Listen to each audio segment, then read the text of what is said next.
gentlemen, good evening and welcome to MPL Presents Cricbuzz Live. Why is the camera showing my face? I'm not even the man who got the prediction right. Let's take a look at the winner of that MPL Super Couch, Mr. Shaun Pollock. That good-looking man. 177 has been the key. When I go, just keep picking 177. I remember that. I mean, at one stage it looked like Joy or I could have won the competition, but thanks to Sam Curran, what a dash in the end. Yeah, it was a good finish from him, wasn't it? And sometimes, you know, when you play against a team like Kings 11, they've got the power hitting of Gale at the top of the order. Everyone is so concerned about how he's going to go, and they come up with their plans to Rahul as well because he's been in form, he's made some runs. They tend to forget about there are people who come down the order. And Sam Curran, I must admit, I've been surprised by his ability, particularly with the bat. I think he burst onto the English scene and made some valuable contributions, some really good contributions in the Test arena. But could he adapt his game? Could he bring it to the T20 format? I wasn't 100% convinced. And from what I've seen from him, he's a guy who knows what he's doing. He's come up with some good angles, doesn't just whack it down the ground. Has got that power, but there's a bit of a touch game to his game as well. So really good job from him, and that has given them a nice competitive total now.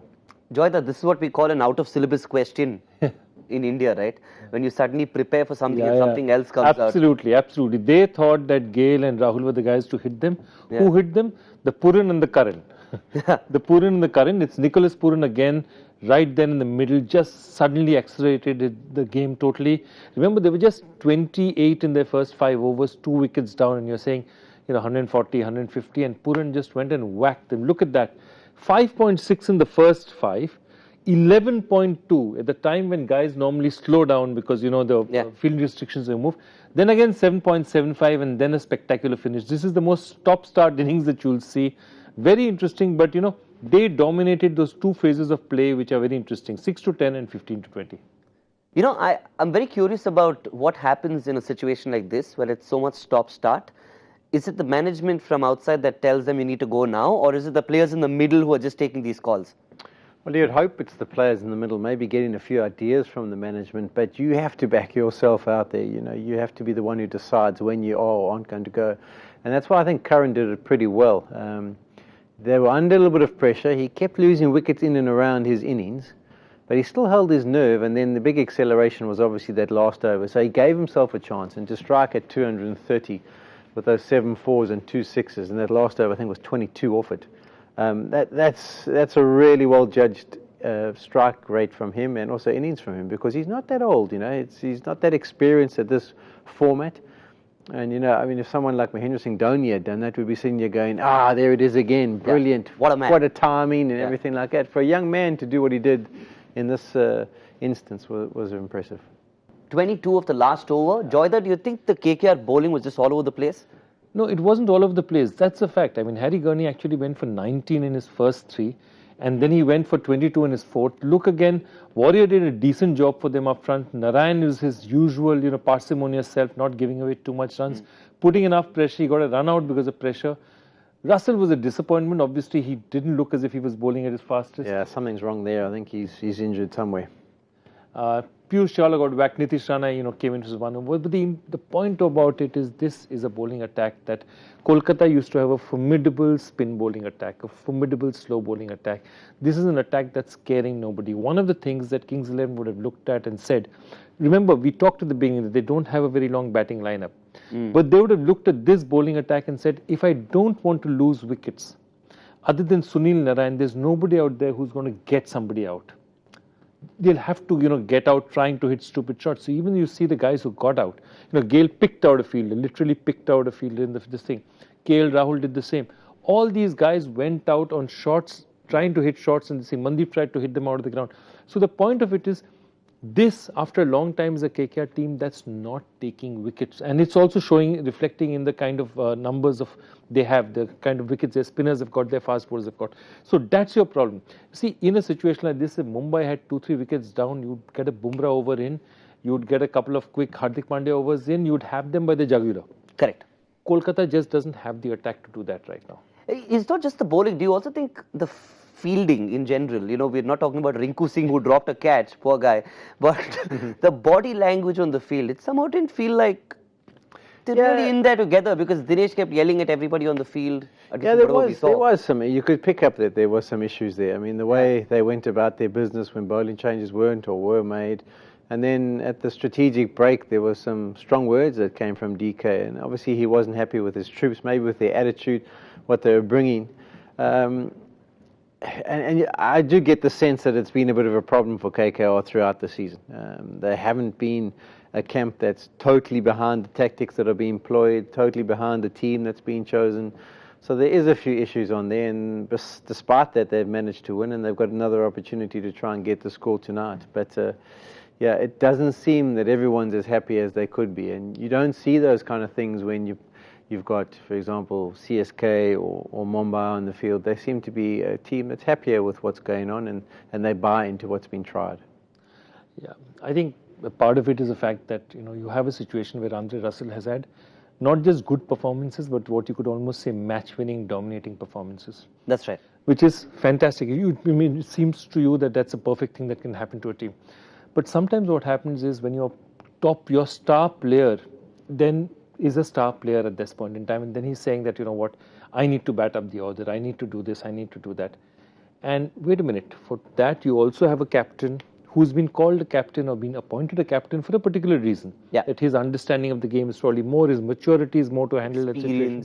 Exactly. Yeah. So there's a captain who's taking calls. And if they're not batting under at a particular position, it's not because Dinesh Karthik wants to bat in a position, it's because the team feels that we want to be flexible enough and make best use of him. Because nobody is going to be so stupid to say, I will not give Andre Russell his batting position, but I'll bat in that position and let my team lose. So for somebody like a Dinesh Karthik, he would also feel, and quite justifiably so, exasperated. I mean, guys, shut up. This is the kind of discussion that needs to happen inside the locker room, not outside. This is not a discussion that needs to happen outside. And for a lot of people, therefore, the captain is now under a lot of pressure. Where are you batting, Andre Russell? That's not something that he needs to answer. That's something collectively as a team unit. It's just him.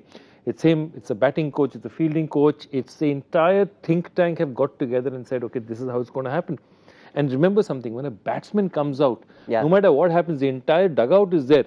It's not like a bowling change that I can do it in any time. There's 5 other people down there who can together talk and make a decision. So my big problem out here is the fact that you can't give a single player so much importance that then what he says can actually be disruptive to the team, and that's what I think is happening. But it's very unusual you bring this up because for most of us who are fans and watch the game, we know that the people from the Caribbean islands are usually very friendly and easy to get along with. Doesn't come across that way here. No, see, Andre's don't get me wrong, I love Andre. He's a really nice guy, but everyone has certain skills. Yeah. Okay.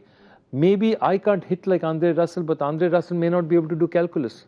Similarly, Dinesh Karthik thinking calculus for a team. You and I can't do. It's okay. I don't think any of us here can do except you, Joyda. But what I'm saying is that Dinesh Karthik has some reasons why he's the captain and not Andre Russell. Yeah. And that's what Andre probably does not understand at this point in time.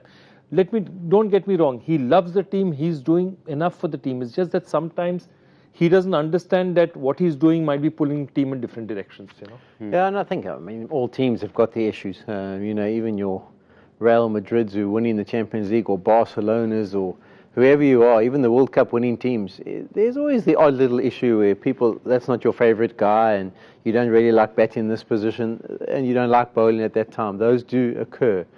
But for the team's sake, sometimes you do just have to suck these things up and say, okay, this is the best for the team, let me continue to do my best. Yeah, I mean, the guys from Trinidad and Guyana managed to do that. They can't agree over chicken curry and curry chicken. That's a fight between them. That's a real fight. That's a real fight. And talking about a real fight, Kings 11 Punjab will have to stand there and actually rough it out. Do you think they have the bowling enough to restrict KKR? Look, none of these bowling attacks are, things that, other batsmen will look at and say You're that... just not amused by them, but... Yeah, none of these guys are, there. I'd say that though it's not, remember, the 2 Ashwins on this surface know how to use it exactly.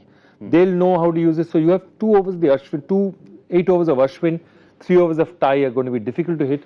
Shaun is saying that Sam Curran on these conditions maybe, the kind of bowling he does may be useful. So you've already got 4 decent, 16 overs out there. If they can get something out of Arshdeep and Shami, this could be this bowling attack looks slightly better than the Kolkata bowling attack for these conditions. Yeah, they've got the extra option tonight as well, and Ashwin has managed his bowlers quite nicely. I think he's got them on at the right time. I think if they play their cards correctly, they'll put KKR under pressure. I suppose we can't go against the flavour of the tournament. Andre Russell has been formidable, and if he gets going again tonight, I think 180 odd is not enough. So if I have to back one, it's a tough call. I'm thinking that Kings 11 have got enough, but I'm actually going to back KKR because I think there's going to be another good innings. Wow. What about you, Joyda? I'll go with KKR, but not so much, not just for Russell, but also remember this is the home ground of Shubman Gill. Yeah. Okay, this is the ground where he's the thing. He knows it very well. I think the last match they made him open. I hope he's going to open, and if he goes out there and gives them the kind of start that they need. Because remember, once Chris Lynn goes in, they'll immediately put in spin if Chris Lynn is gone in there, and there's no Sunil Narayan on the other side. If he goes and navigates that first 6 overs well and leaves enough, I mean, what is enough for Russell? Nobody knows. 15 and over, 16 over, 17 over, but he leaves it at 10, 12 and over to get at the end. KKR have not just Russell, Karthik, they have the firepower to finish. I'll go with KKR. All right, I'm just going to stick with Kings 11 Punjab because it's RCB B team after all. Half the players are there. Somebody representing us. All right, we'll see you at the first half with MPL Presents Cricbuzz Combox, where we'll discuss more about the game. Thank you very much for joining us. 10th over. Join us then.